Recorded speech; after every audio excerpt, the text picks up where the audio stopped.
the first time you see these things, what are your thoughts?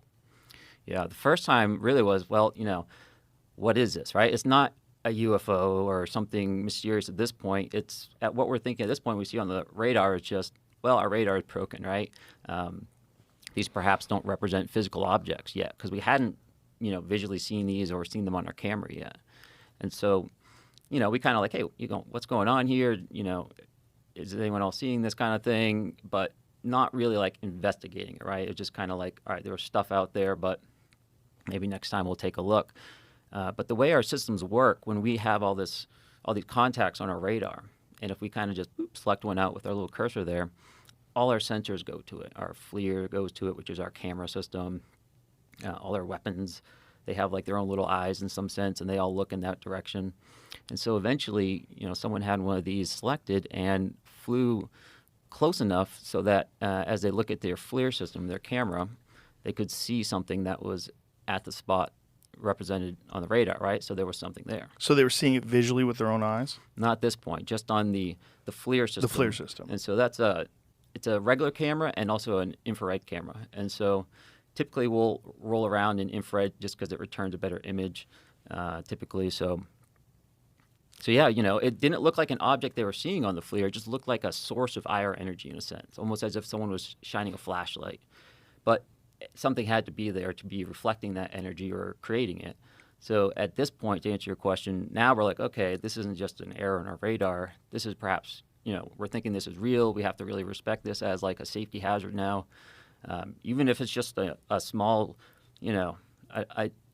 however small ribbon of tinfoil, right? Like that suck down the engine can still take out an aircraft, right? So we have to be very respectful of that. Like a Mylar balloon type thing? Potentially, right? Yeah.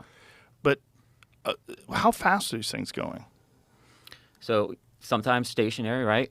Sometimes they would be going around 0.6 to 0.8 Mach, which is at altitude about, 240 to maybe 330 knots, around there.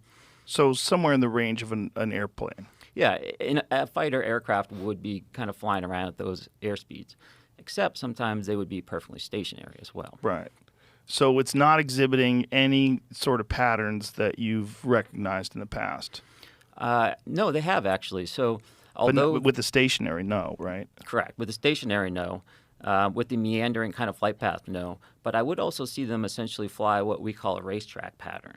And essentially what that means is they fly in a straight path, and then they do like a 180-degree turn in a certain direction. Then they fly a straight path, then turn again. So that's what we call a racetrack pattern as opposed to a circular holding pattern. We did witness racetrack patterns. In fact, I think there's been some cases off the West Coast just the past couple of weeks where people have also been observing objects flying in racetrack patterns high at altitude with lights. So I do recognize that behavior, but I don't necessarily think that means we have to attribute it to normal behavior necessarily.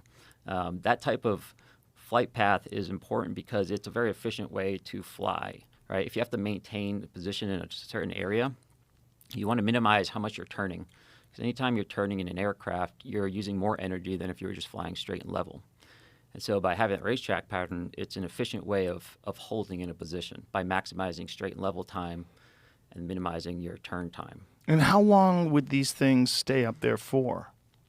So from my experience, from our experience, and again, we weren't studying these, but they were always out there. They were always out there when we took off, we'd see them, and then we go to land, they would still be out there. Like every day? Every day. Every day? Every day. So you guys go from not having any idea that these things are out there to an upgraded radar system to seeing them every day. Yeah. What is the thought? Like, how are you feeling when these, is there an evolution of the thought pattern of how you're addressing these things and thinking about them? Initially, you're thinking they're errors.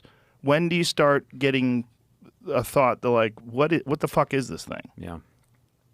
So that happened when we visually saw one. And the first time we visually saw one, the object was directly at what we call the entry point of the area. So, that box that I told you about in the sky that starts 10 miles off the coast, there's a particular GPS, location and altitude where incoming traffic will fly in.